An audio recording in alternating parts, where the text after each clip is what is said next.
வளர்ச்சியும் வாய்ப்புகளும் தொடர தமிழும் தமிழகமும் தலை நிமிர மோடியின் கேரண்டி இருக்கு. பயம் எதற்கு?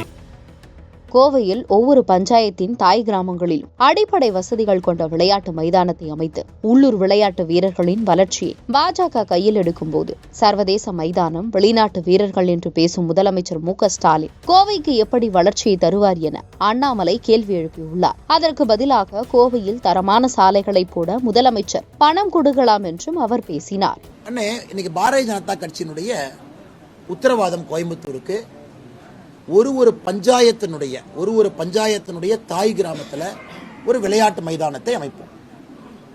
இது ஒரு அடிப்படை வசதி இருக்கக்கூடிய விளையாட்டு மைதானமாக இருக்கும். குறிப்பாக சூலூர், பல்லடம், கவுண்டம்பாளையத்திற்கு வெளியெல்லாம் பஞ்சாயத்துகளாக இருக்கக்கூடிய பகுதியில் தாய் கிராமத்தில் கேலோ இந்தியா திட்டத்தில் ஒரு விளையாட்டு மைதானம், அடிப்படை உபகரணங்கள் இருக்கும். கோவை மாநகரத்திற்குள்ள மக்கள் பயன்படும்படி ஒரு ஸ்கேட்டிங் ரிங் இருக்கும், ஒரு ஸ்போர்ட்ஸ் இன்ஃப்ரா இருக்கும், ஒரு காமனாக மக்கள் அதை பயன்படுத்தலாம். ஸோ நகரத்துக்குள்ளே பார்த்தீங்கன்னாலும் மக்கள் போய் பயன்படுத்தும் அளவுக்கு ஸ்போர்ட்ஸ் ஃபெசிலிட்டியை உருவாக்கி கொடுக்குறோம். இது எங்களுடைய தேர்தல் வாக்குறுதி, எல்லா இடத்துலையும் பேசிகிட்டு இருக்கோம். இன்னைக்கு இதை மக்கள் சப்போர்ட் பண்ண ஆரம்பிச்சதுக்கப்புறம் இன்னைக்கு முதலமைச்சர் மு.க.ஸ்டாலின் களத்துக்கு வந்திருக்கார். நாங்கள் கிரிக்கெட் இன்டர்நேஷனல் ஸ்டேடியம் கட்டுறோம் அப்படின்னு.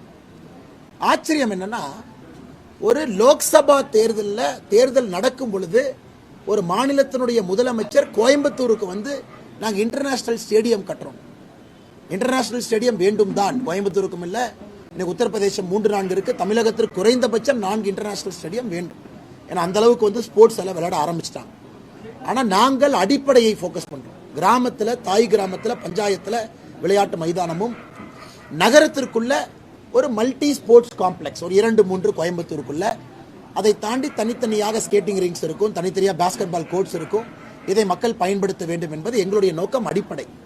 ஆனால் முதலமைச்சர் அவர்கள் இன்டர்நேஷனல் ஸ்டார்ஸை கொண்டு வந்து 4000 கோடி ரூபா போட்டு ஒரு ஸ்டேடியம் கட்டுறதுக்கு பதிலாக கோயம்புத்தூர்ல 100 மீட்டருக்கு ஒருக்கா குண்டும் குழியுமா இருக்கு, அதுக்கு பணம் கொடுக்கலாமே.